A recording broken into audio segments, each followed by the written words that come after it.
it's huge. We're Pacific Garden Mission, and we're here day in, day out. Today we're feeding 250 overnight males, about 100 overnight females, and then we got about 120 men and women in the programs here that stay here full-time in the Bible program and the substance abuse program.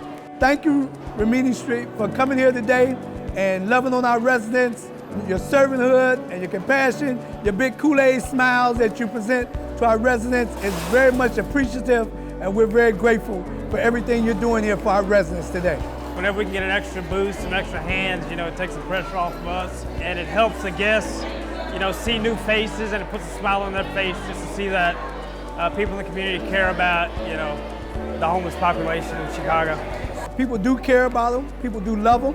The residents that Rimini are serving, they're very pleased and gracious to have someone walk up to them like they're in a restaurant and pour them a cold glass of water, as well as handing them a fresh, hot meal, a plate in their hands. And even the dessert today. This is a very special day.